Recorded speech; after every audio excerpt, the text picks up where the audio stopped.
defensively against a powerful attacking team. There, the great Pele signing autographs already.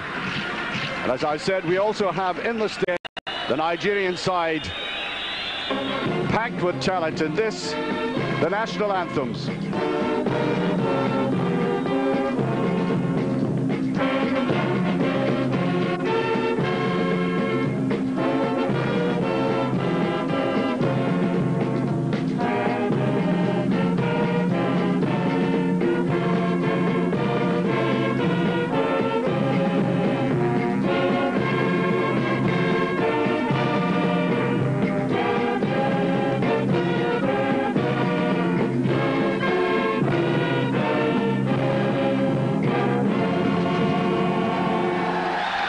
Well, add to these names that you've just been seeing: Daniel Amokachi of FC Bruges, George Finidi of Ajax, Stefan Okoko of Norwich, Austin Okocha of Eintracht, and Victor Ekpiba of Monaco, who hasn't even been used in this tournament yet. And then you can imagine what power they have. Now, the Zambian national anthem.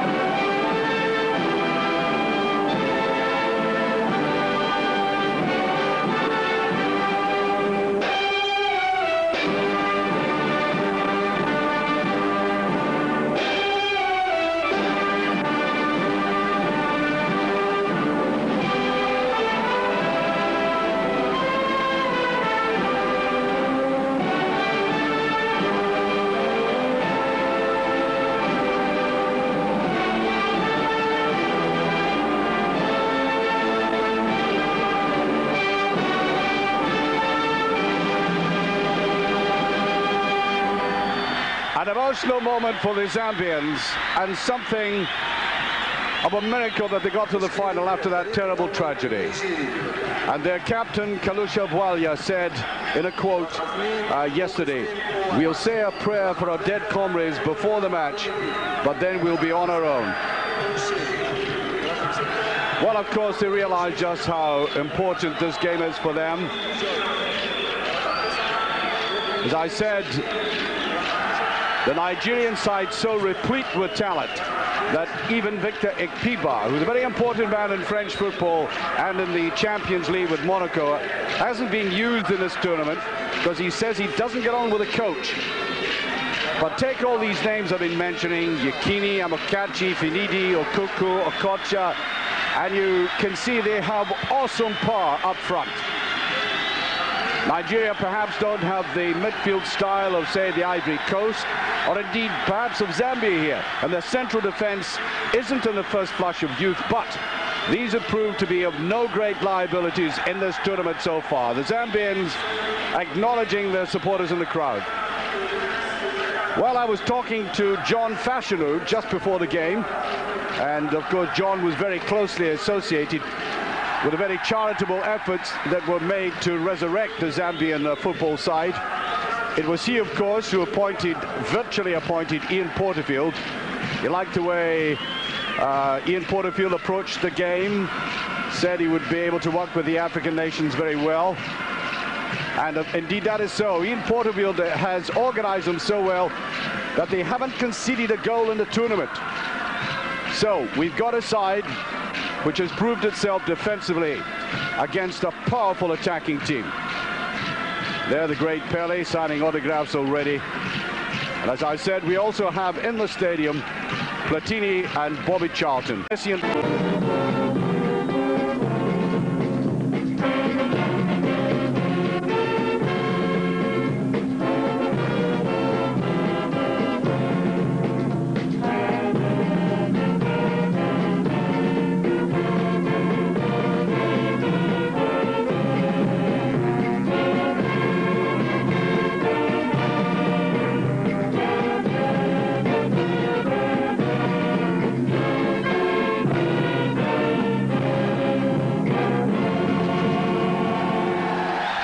Well, add to these names that you've just... To you from London, welcome to the Sports Corner, and I am John Chinode. Well, the weather here is quite friendly, not unfriendly, but hey, tomorrow the weatherman says it will be raining. Well, let's get into the sports corner. Coming up on this evening's program, we look at the Nigerian local league, the Ghanaian local league, and the Zambian local league. And of course, we'll show you a clip of one of the most exciting African matches ever played in the Africa Cup of Nations, and that was the match between Zambia and Nigeria in 1994. So we'll bring you a clip on that, and in relation to that clip, we are also trying to ask you, listeners and viewers, to tell us what your opinion is in terms of how and when or what is going to take for an African country to win the World Cup. We've seen in the past African countries like Nigeria, Ghana, Morocco, Algeria, Cameroon. They've all managed to reach the quarterfinals. Now, what is it going to take for an African country to win the World Cup? We shall be opening the lines shortly during the course of the Sports Corner show. The number to dial is 07 415 063 960. That's the mobile to dial. But first, let's get straight into the local league in Nigeria with matches played on the 23rd of July 2017. Sunshine Stars beat El Kanemi Warriors to the tune of 1-0, and the match was played at the home ground of Sunshine Stars. Aqua United 2, Nasarawa United 1, Kano Pillars 2, Remo Stars 0, Ifenai Uba 2, Gombe United 2, Niger Tornadoes 0, Abia Warriors 0, Shooting Stars 1, Enyiba 0, Lobby Stars 0, Plateau United 0, Remos United 3, Wiki Tourist 1, ABS 2, and Nungu Rangers 0. And match played yesterday, the 24th of July 2017. We had MFM 3, Katsina United 2. And we now look at the Ghanaian League that was played over the weekend. That's the 23rd of July 2017. Bogna All Stars 0, Breckham Chelsea 4, Busua 2, All Stars 2, Elmina Sharks 2, Beckham United 1, Hearts of Oak 3, Tema Youth 1, Inter Alice 0, Great Olympics 1, Liberty 1, Ashanti 0, Medima 0, Aduma Stars 0. And the top scorers, of course, or rather the team at the top of the Ghanaian league is the Aduna Stars with 44 points, followed by Wafa United with 43 points, and Accra Hearts of Oak have 39 points, and Medima have 30 points, not 3 points. And we've got the bottom four of Bogna All-Stars, Great Olympics, Ashanti and Tema Youth, all fighting for relegation battle. And the top scorer, of course, in the Ghanaian league at this point in time is Abiti, who's on 12 points, followed by Tori as well on 12 points. So we've got 12, we've got two top scorers battling it out for the top scorers award in the Ghanaian league. Somebody posed this question to me the other day that looking back into African football, 25 years ago, we had players, scoring 40 goals in a season. We had the Kenneth Malitolis of Zambia scoring 40 goals in a season. We had the Peter Ndlovus of Zimbabwe that At that time, we were playing for Bulawayo Highlanders, scoring over 30 goals in a season. Now, somebody hinted to me that there is a drought in African strikers scoring more goals than we saw 25 years ago. Or probably is it a question of the defenses have become tighter, or the pattern of play has changed? We go back to South Africa again, when we saw Collins Mbesuma of Zambia scoring 36 goals 7, 8, 9 years ago. Well, in today's African local league, what you see is 14, 18 goals the whole season for a striker. Well, it's questions that I bring up to you to interact with me by calling 07415 063 960. Now let's go into the Zambian League, and these are games that were played this afternoon in Lusaka, the Copperbelt and Southern Province. Napsa Stars 1, Lusaka Dynamos 1. Beautycon FC 0, Lumwana Radiance 2. Konkola Blades 0, Nkana Red Devils of Kitwe 1. Power Dynamos 2, Kabwe Warriors 1. Forest Rangers 0, Sensational Zanaco 1. Nakambala Leopards 1. Nchanga Rangers 0. Green Eagles 0. Green Buffaloes 2. Red Arrows 3. City of Lusaka 0. Nkwazi 3. And Rum Nakonde 1. Those are the games that were played in the Nigerian League and Ghanaian League and the Zambian League over the weekend.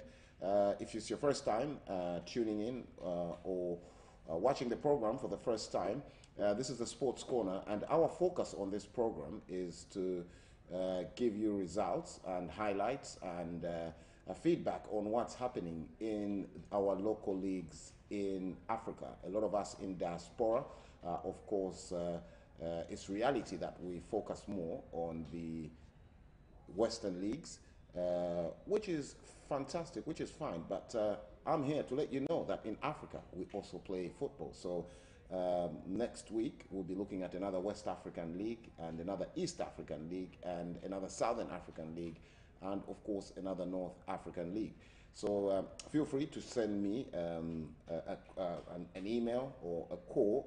I prefer calls or text 07415 063 960 or info at Noble Radio or NobleTV.com. That's the email to send us a message regarding this program. Well, keep watching the Noble TV and radio. Right now, we'll show you some highlights of one of the best Africa Cup of Nations final ever played in Africa during probably my time and your time. And this was a match between Zambia and Nigeria. The Nigerian coach at that time was Sander Westerhof, and the Zambian coach at that time was the late Ian Porterfield. So for now, let's get into this match, and I'll be right back after that. The Nigerian side packed with talent, and this, the national anthems.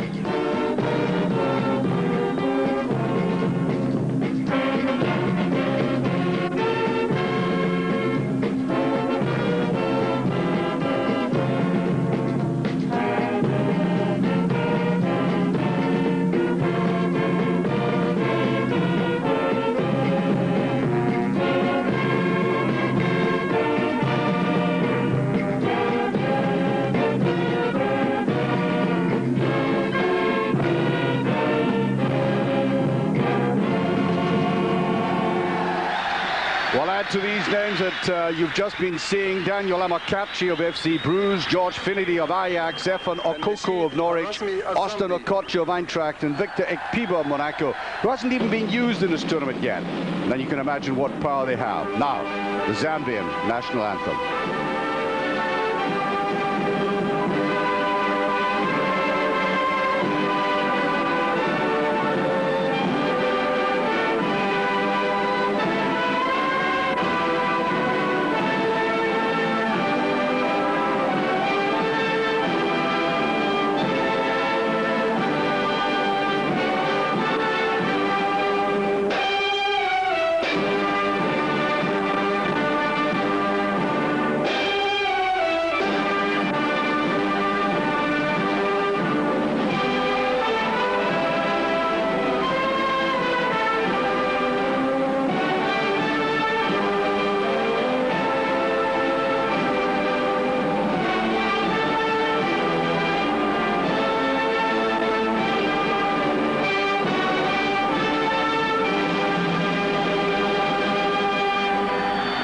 An emotional moment for the Zambians, and something of a miracle that they got to the final after that terrible tragedy.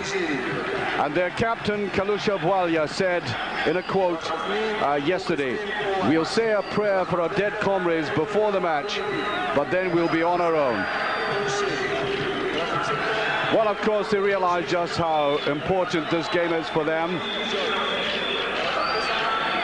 As I said, the Nigerian side so replete with talent that even Victor Ikpiba, who's a very important man in French football and in the Champions League with Monaco, hasn't been used in this tournament because he says he doesn't get on with the coach. But take all these names I've been mentioning, Yekini, Amokachi, Finidi, Okuku, Okocha, and you can see they have awesome power up front. Nigeria perhaps don't have the midfield style of, say, the Ivory Coast, or indeed perhaps of Zambia here. And their central defense isn't in the first flush of youth, but these have proved to be of no great liabilities in this tournament so far. The Zambians acknowledging their supporters in the crowd.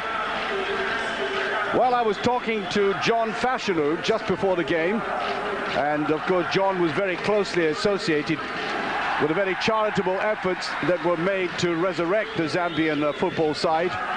It was he, of course, who virtually appointed Ian Porterfield. He liked the way Ian Porterfield approached the game, said he would be able to work with the African nations very well. And indeed that is so. Ian Porterfield has organized them so well that they haven't conceded a goal in the tournament. So we've got a side which has proved itself defensively against a powerful attacking team. There, the great Pele signing autographs already. And as I said, we also have in the stadium Platini and Bobby Charlton. All the dignitaries from around the continent here. The president of the African Football Association, Ida Hayat, is here as well. The Tunisian president, who will present the cup at the end. And we look back to that cup final 2 years ago, which went into extra time and a penalty finish between the Ivory Coast and Ghana, with the Ivory Coast becoming the champions by 11 penalties to 10. Well, I think Clemens Westerhoff at the end there knows that if he loses this game, he'll be on his bite. I don't think the Nigerian authorities would perhaps absorb the indignity of being beaten by Zambia. There, the player of the tournament as far as I'm concerned, Rashid Yekini.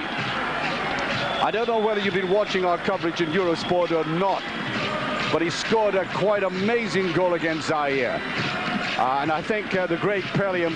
Hi, welcome back. I'm sure you are enjoying that match. Well, I know a lot of you are thinking about what's happening today, but I just thought today on the Sports Corner, let me take you way back to one of the best matches, the best African Cup of Nations final ever played in a lifetime. So we'll get back to that match, and I won't tell you the results. You might have not watched it, so I'll leave you to digest and send me a text 07415 063 960.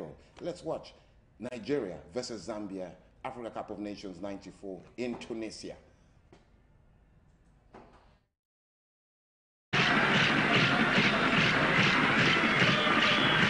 The referee, Lin Ki Chong, about to start this game. And off we go into the first half. Zambia, of course, in the green jerseys, Nigeria in the white. And back there, right away, the Zambian formation with the goalkeeper who missed the previous game, having been fit enough, past the fitness test, James Philly, to get into the side again. He was very, very good indeed. So that is a bonus to them that they got him fit. Watch number 2 for Zambia at the back, Chongo. He is a man around whom the defense swivels.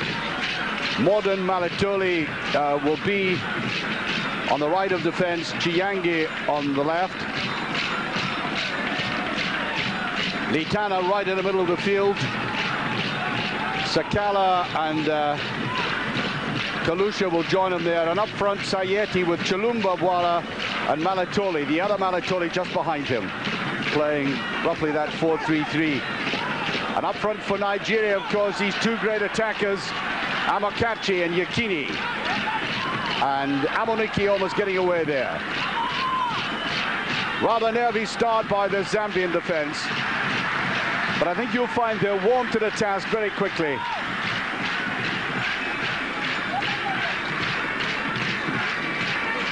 Easily beating Mali in the semi-final by 4-0. And of course, Nigeria had that amazing penalty shootout with the Ivory Coast. And appropriately, Yekini scoring the inevitable penalty kick, the one that really mattered. Atsamana was talking about James Feely. He had a thigh injury. Managed to get him back into harness again for this game. A lot of European coaches and scouts out here. Although John Fashanu was saying he hasn't come across an English agent yet, which he finds rather surprising. Going away with their Equavern. Now I think significantly again for Nigeria, as that's picked up by Amokachi. Finidi, it's a tempting one, Yekini. Where was the marking? And the goalkeeper, Fili, fumbling that. Well, having spoken highly of this Zambian defense, quite astonishing that nervousness.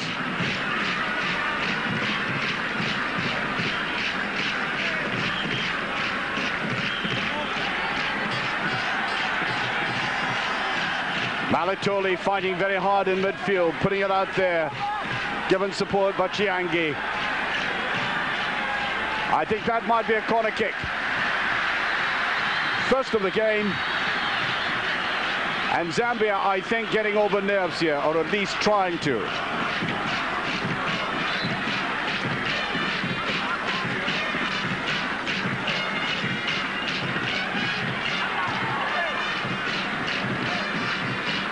Another corner kick.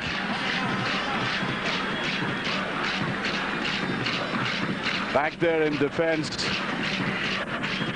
Okichucho, or Oche as he's sometimes called, the Dutchman, coach of Nigeria, looking on anxiously. The next corner, Rufai hesitating, brilliant goal! Litana! And a shock start to this game. What I talked about nerves. Surely this Nigerian defense suffering there. Look, a clutch of white jerseys, the goalkeeper on the line.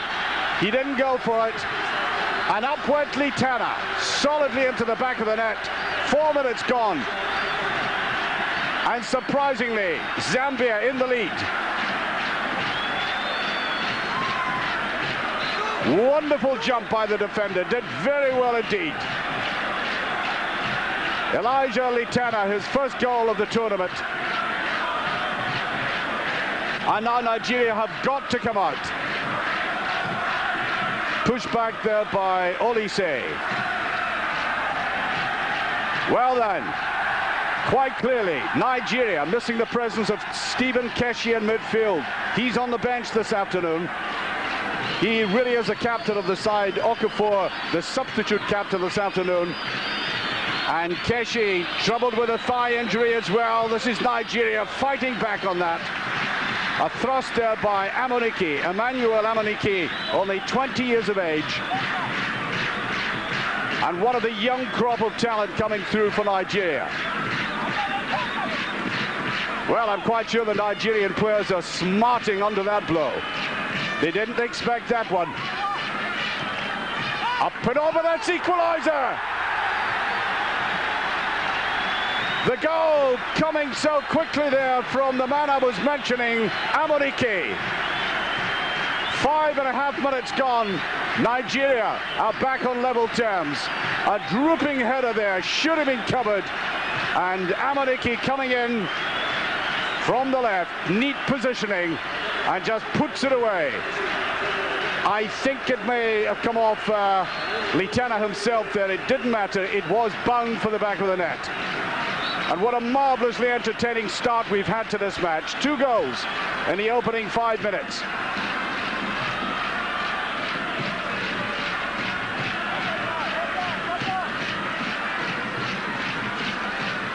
Well, I did say at the start of this tournament I was a little bit worried about some of the negative play we saw. That was partly due to the organization of the tournament, which meant it was rather easy for teams to read exactly what they had to do to proceed. And now in this knockout from the quarterfinals onward, we've had some marvelous games. Ghana against Ivory Coast, superb. And then the Ivory Coast against Nigeria, and now this one, 2 goals in 5 minutes. I think that will do any paying customer anywhere in the world as that defense looks slack again. And coming forward, Malatoli. Malatoli coming forward very strongly. The man who plays his football in Esperance in Tripoli.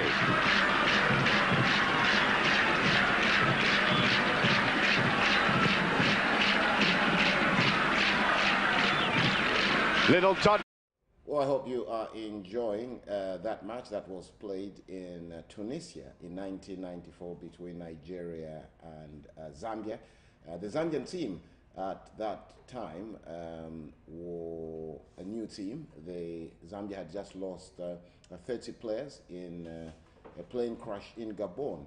And the Football Association of Zambia decided to rebuild a team in 3 months that reached the Africa Cup of Nations final.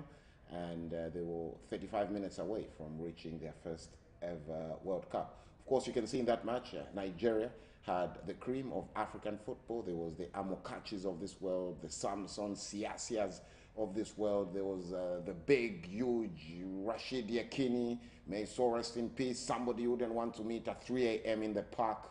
You know, then you had the Stephen Kesh, may so rest in peace.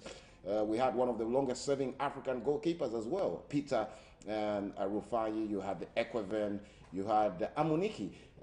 Just for you to know that Amuniki never played a single match in that tournament apart from the final. And the Zambian technical bench, of course, were not aware of who Amuniki was. I think the eyes and focus was on Rashid Yekini and Amokachi, the JJ Okachis. And the Zambian team as well on the other side had players like Elijah Litana, who scored that brilliant header cross from Kalu Shabwalia. And, you know, Litana had not played a competitive international match and thrown right at the deep end. And this is why Africa has talent. Let's keep watching. Through to him. I think he's going to get a free kick out of that as well.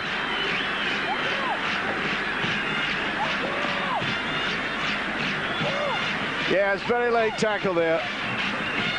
Tackle there by Malatoli. 2 Malatolis playing in this. Mordon Malatoli and number 12, Kenneth Malatoli. Well, again, I hope you were watching our coverage of Nigeria playing, because in the very first game against Gabon, Yekini scored the most amazing free kick. Powerful, curving, unstoppable.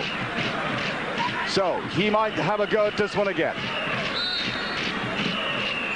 Hovering round it, and this time it was Okocha who tried it. There's the defense breaking. Finidi away wide right.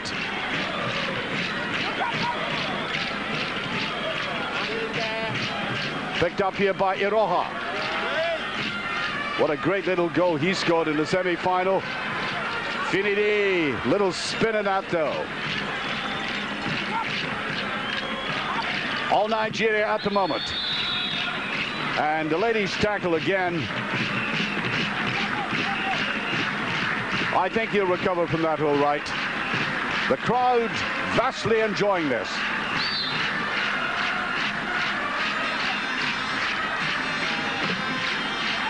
Free kick to Nigeria, taken by Okocha. Austin Okocha plays in the Bundesliga for Eintracht. What a powerful player he is. He doesn't exactly introduce subtlety into the game, but I think the whole Nigerian philosophy is based on strength, backed up by undoubted skill. I'm not saying they don't have that, they most certainly have. But at the basis of it is powerful running.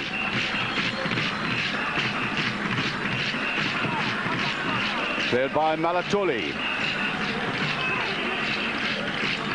Well, I think they'll be missing the influence of Stephen Keshi, the Nigerians at the back. He's been troubled by a chronic knee injury, managed to recover for this tournament and then sustained a thigh injury, which has put him on the bench this time. And I think the very sight of an experienced player like that on the bench, knowing that he could come on and tighten up defense if Nigeria were in the lead, must be comforting to his colleagues. This is Joe Bwalya, the brother of Kalusha. Broken up there. No doubt about that. Litana, the opening goal scorer, may well get a booking for this. Neatly pushed through, and Yekini getting the treatment. And Ian Porterfield has obviously read the danger of this man well. You wouldn't need to be a genius to work that one out, and he's been very closely marked. The treatment has been pretty rough, to say the least. And there's another free kick.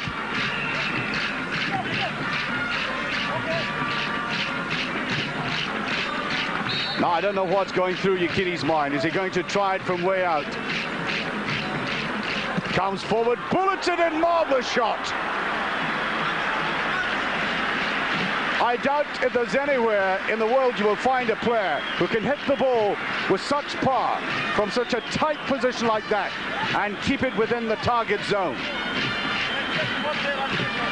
And that's why I said scouts will be queuing up to get this man. He's got a good 3 years left in him of football. At the age of 30, there's a header down.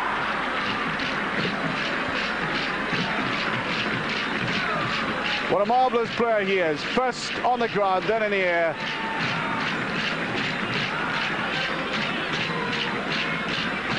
And that's what Zambia have to face all afternoon. The game seemed to have died a death in the last 10 to 15 minutes. Nothing really very creative in midfield, and then suddenly this man busts and explodes on the scene like that. And having said all of that, that was a very good save indeed by Firi. Finidi. Ajax will be delighted to get this man back into the side.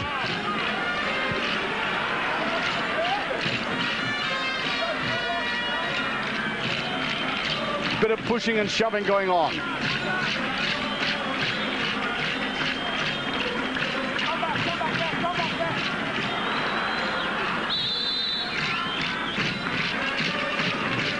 Well, there's Platini, quick shot of him there.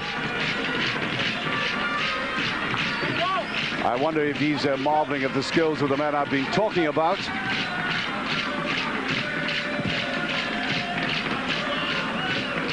The organization of this Zambian defense, after an awful opening, I have to say, I must admit. They looked a bit amateurish in the first 5 minutes with the defense, but they've tightened up considerably, and they have to.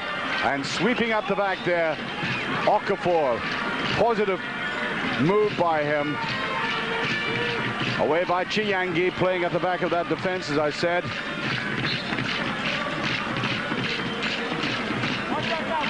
And so 28 minutes gone by my watch, still one each, still very even after that wonderfully flowing start.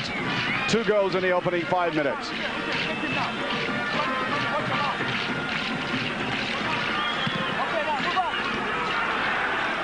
Oh, there's the opening again, and that was Malatoli. And somehow or other, little gaps appeared in that Nigerian defense. Look at that. Malatoli getting right underneath it, though. He'll be annoyed with his defenders.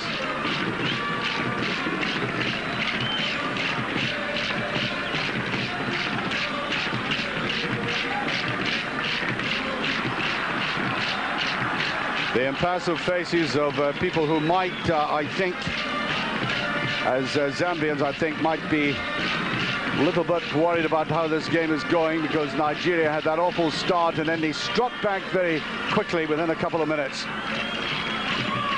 And now Yekini is beginning to look awesome.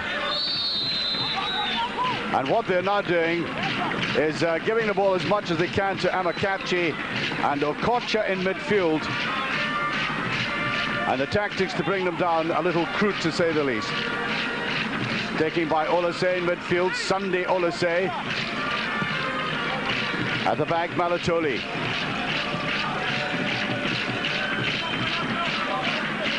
A note of caution, I think, has crept into the game now. At Samira ball, Amunike, Yekini up. Now, I think he was complaining that in the middle of that sandwich, he was impeded. Now, watch it again, the two players with him. No, I don't think so.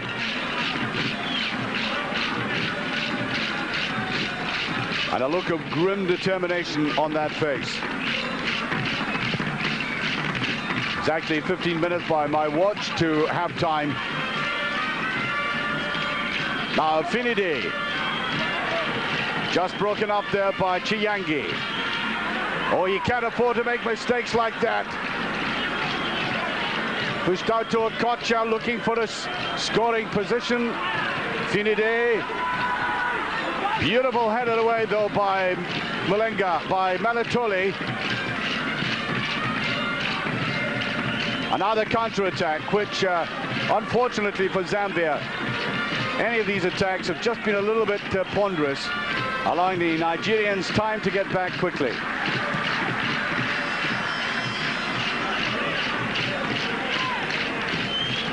This is Sunday Olasey, and the Nigerian midfield beginning to put it together again. Amunike goes away, just a little too much though.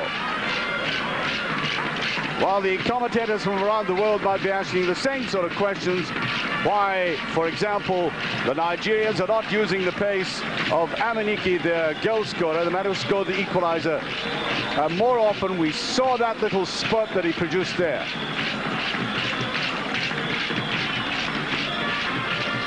And they're blessed, of course, with great width, because on the other side you've got George Finidi.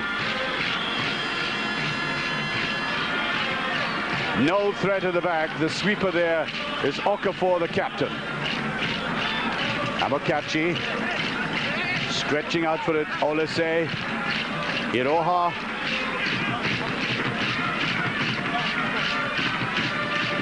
Well, proud to be here, I think. And so the beat goes on. Just under 15 minutes remaining of this first half. Still one. Welcome back on the sports corner. Well, I repeat myself again. The match that you've been watching was the match played in 1994 in Tunisia in the Africa Cup of Nations final between Nigeria and Zambia, where Nigeria beat Zambia to the tune of 2-1. It was a very exciting match. In the second half, we saw so much of African skill, you know, players turning around 360 degrees. We saw crosses and passes, you know, connection of teams. You know, there was rapport within, you know, within both teams. I do recall one of my friends, or I call him my cousin, Mutale Kayenga, who was in Tunisia at that time, mentioned to me that the Nigerians after the match was saying, well, if that match went into extra time, it was going to go either way. But of course, it tells you a lot that African football has come a long way.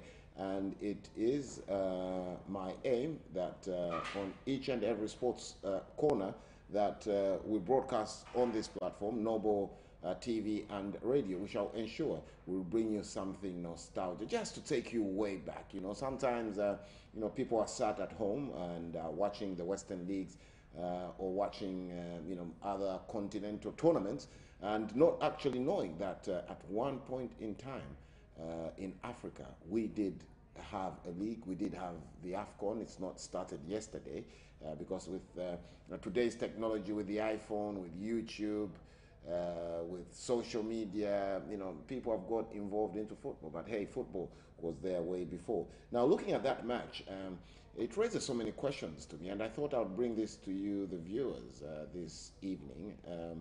What do you think it's going to take for an African team not to reach the semi-final of the World Cup, but to reach the finals and win it? What is it going to take? Is it going to take players playing in Europe? Should we continue selling our players to European leagues for them to get exposure? Is that what it's going to take for us to win a World Cup? Or is it strengthening our local leagues, investing more in our local leagues? Or is it investing as well in our local coaches? We just saw in that match, Nigeria won the Africa Cup of Nations in '94 with a foreign coach, Sander Westerhof, and so much was mentioned that it's very difficult for an African country to win the Africa Cup of Nations with an African coach. But may he so rest in peace, Stephen Kesh, who actually advocated so many times that African coaches are not really respected in Africa. You bring, a coach who probably coaches here in London, a local area, you bring him to Africa and you pay him triple the amount compared to your local coach. We've seen countries like Egypt, who've won the Africa Cup of Nations more than any other African country. Egypt, they have always maintained to have a local Egyptian coach who won them over 3 AFCONs. So what do you think is the way forward? What do you think it's going to take for an African country to win the World Cup? Call me now on 07415 063 960. Let me hear from you now. Call us on 07415 063 960. We'll ensure you go live so that other viewers and listeners can actually get your contribution. And we are asking that because we've seen about 4, 5, 6 African countries get to the World Cup quarterfinals, and some have said we need to improve our defense. Really? Do we really just need to improve our defense, or there are other opinions that you have that you think it is going to help and strengthen an African team to bring the World Cup back in Africa? We do go back to 2010 when Ghana were just a minute away, but then they lost it. We've seen Cameroon as well. Cameroon was in the same boat in 1990, and they lost it. So I would like to hear from you what it's going to take for an African country to win the World Cup. You just saw one of the most exciting matches there. I've got somebody on the line right now. We've got Chivale, who is a former player for Lusaka Dynamos in Zambia. Good evening, Chivale. Welcome to the Sports Corner. Good evening, JC. How are you? We're very fine, thank you. Let me just increase the volume here. Yeah, I'm sure now we can hear you clearly. Yeah, Chivale, we're just, asking the question here that, you've played, professional football in Africa. What do you think it will take for an African country to win the World Cup? I would think of at least 3 things that most African teams should improve in order to achieve winning the World Cup, to achieve their goals. Most of the time is the preparation. A lot of African nations don't have that much preparation when it comes to the World Cup. If you look at the grassroots football, when you're playing the junior tournaments, like the Olympics or the under-21, under-17 World Cup, a lot of players play local, and they have a lot of time to prepare. That's why you've seen a lot of African teams winning the junior championships as compared to the senior. Right. Okay, Chibale, you've mentioned preparations. How should Africans prepare for a World Cup? I mean, you live here in the UK, and I'm sure you've seen how they do things there. And so, I mean, how should Africans prepare? I mean, the downside to it is that we've got so many players playing abroad, and in top teams abroad, which is a plus, but it's hindering the teams in Africa. That will not wait. We need more time to prepare for the tournament. If you look at Zambia, when our national team died, we had a lot of time that most of the players played together, trained together for like 2, 3, 4 months. we get more advantage of that. And, you know, we see the results. We went to the finals. We didn't make it. We were not the best team by far in terms of skills compared to Nigeria. But because the team had stayed together for that period of time, longer period of time, as compared to other teams, we were able at least to progress to get to the finals. Having said that, but yeah, most of the time, if you look at the European national teams, they play most of their football in Europe. It's easier for them, any manager who's coaching a European team, if it's the top side, to gather all their players on time, whether it's 2, 3, 4 weeks, they can manage that. An African team, they need their player, they'll probably turn up 2, 3, 4 days, or they'll let him go a week before the tournament, or kind of thing. So it does really hinder our preparations, you know. I'm talking about grassroots level. We need to improve our local leagues in most African nations. Right, Chibale, another question I've got for you is, I know playing in Europe is such a huge thing for African players, but then, some people think it's the money they go for, not the actual football. So do you think African players playing in Europe, that would help us win the World Cup, or should we focus more on strengthening our local league? Oh, yes. Like I was getting to that point. We really need to strengthen our local league. I mean, me and you sometimes we talk about football. When we talk about football, we talk about the old days. You know, if you look at the amount of talent. I mean, FIFA itself never really helped Africa that much, to be honest. I mean, for a longer period of time, how can you have 2 teams coming from Africa, such a big continent? And you look at Europe, how many teams? And most World Cups, when you go to the tournament, 75%, if not 50%, are European teams. You know, you can't have that much big continent and having 2 teams. In a way, we lost out, or Europeans or the rest of the world lost out to see good talent that came out of Africa. You know, we've got 5 teams now. Me and you are able to see much talent. The local league should be improved, but it's a bit hard because these youngsters coming through, they're looking at players playing abroad and they're thinking about money. Mind you, we don't come from a bigger family, and the government really not doing, they're not helping out at all, because I mean, not everybody watches local football now. When I go to Zambia or go anywhere else, everyone is waiting for Manchester United, Real Madrid, and all this. They're watching, you know. There's a lot of football going on. You find that 5, 2,000, if not, watching the game, you know. So yeah, that doesn't really help, but we really have to improve our local leagues as well. That's the most important thing. Right, okay, I'm just going to keep you for a minute because I know you're probably rushing to go and eat your dinner, but I've just got 1 or 2 more questions for you. What about coaches? I mean, you are right now a youth development coach. There's this trend in Africa where if a Western coach comes, even if he's a guy that coached a primary school, we pay him more money. We consider him like he is the man for the job.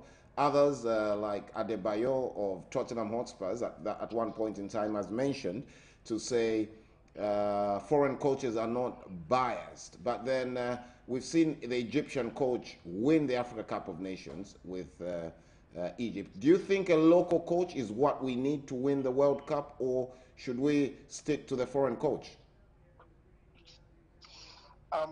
That's a good question. A lot of these coaches, when they go to Africa, they bring their credentials on, or they've got what most of African football federations, what they would like to see. You know, they don't want to see a player. Yes, he was a good player, but he hasn't got the credentials that they're looking for. And another thing, I mean, if in our side, if you look at it, thinking, okay, he was a player.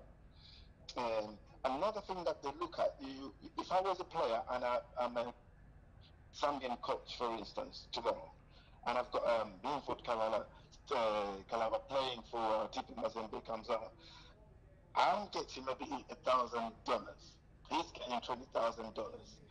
You know, the African mentality that way. Trust me, I won't be able to control him as much as I would like to. You know what I mean? That's another thing. I mean, the football associations, they will look at, okay, bring a foreign coach, you come on, you show them, look, I have played football and this is what I want, I'm getting paid to do my job. They'll probably listen to him more. I'm not saying it's the right thing to do. I mean, our local coaches, they do the best, you know. They've been in the game, they understand the game, they understand the African football itself. But that's the mentality that most African football federations have got. And we need to come out of that. And most of our players, as well as Africans, there's so many coaches, I mean, coaching badges that you can accumulate. You know, what can stop an African player becoming a coach and start coaching a European team? There's nothing. You look at South Americans. They play in South America. They're coaching top teams in Europe. You know, look at Man City, a former coach. Look at Tottenham. You know, what's stopping us? I mean, just get the credentials. You play football is a universal game. You know, so it's about us players as well, ex-players, to put themselves up and show their credentials, show that they can do it. Right, okay, and finally, Chibale, whilst you're still on the phone, there is speculation, and or it is rather alleged that the Confederation of African Football are considering or suggesting that the Africa Cup of Nations that is played in Africa should now be played outside Africa to help market it. What's your opinion on that? Well, then that's not going to be the African Nations Cup, is it? Then what are we?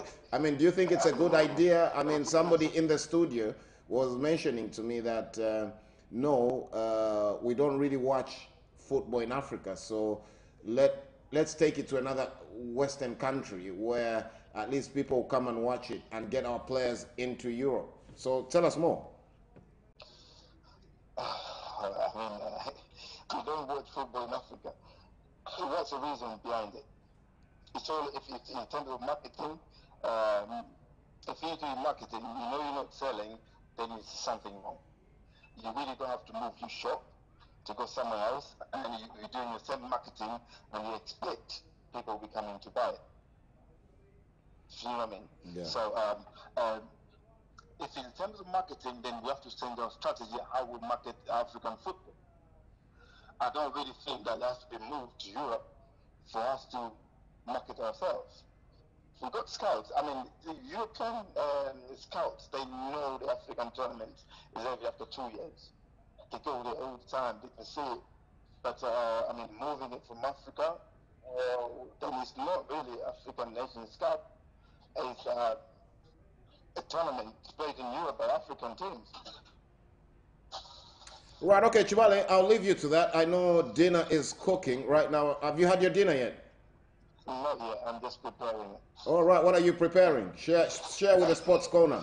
The usual Zambian kapenta and chihuahua in the corner there, you know. When I went to Zambia, I made sure I stuffed up, so yeah.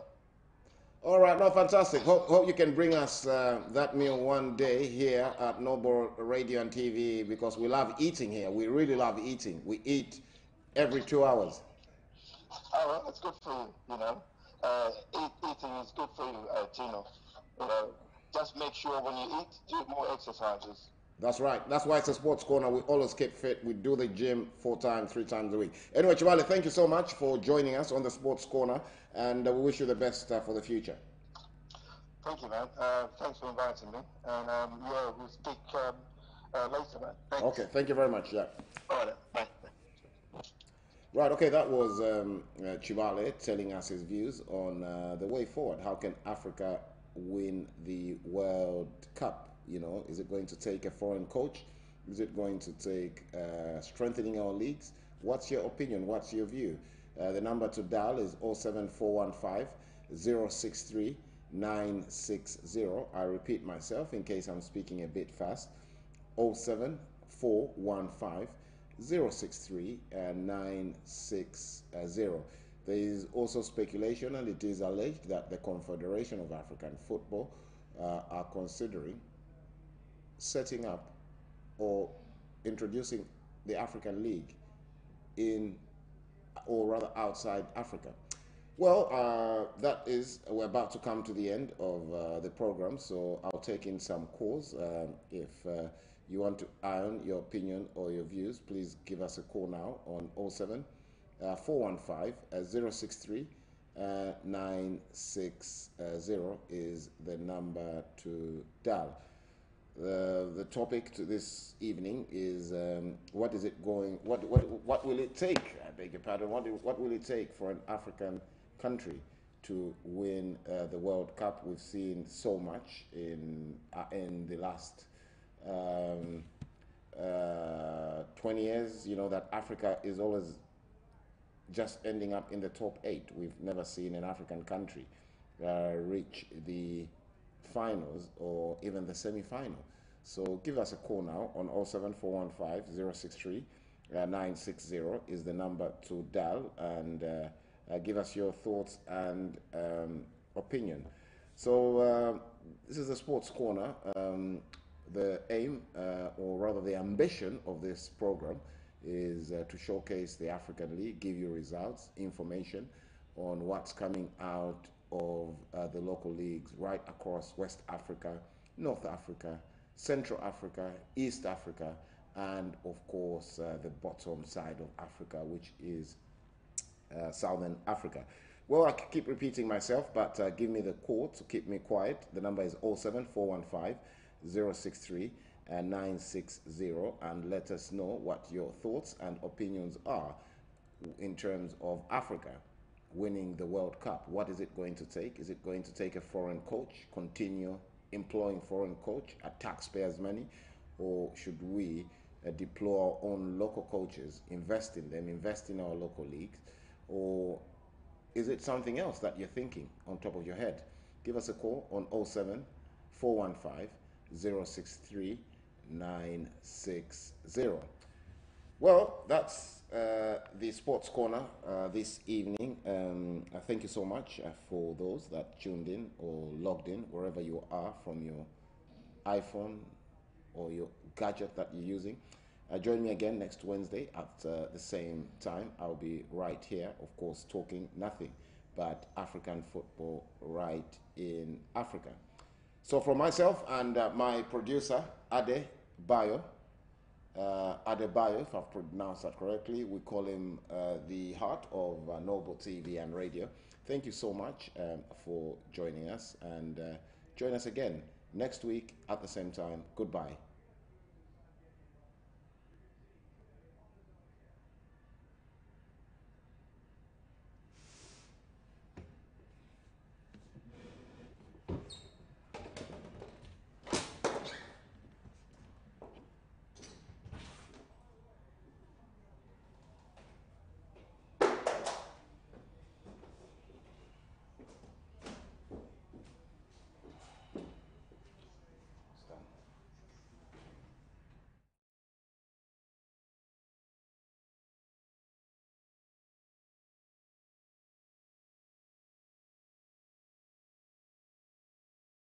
A really explosive start to the second half. This is Malatole, the other one, the defender.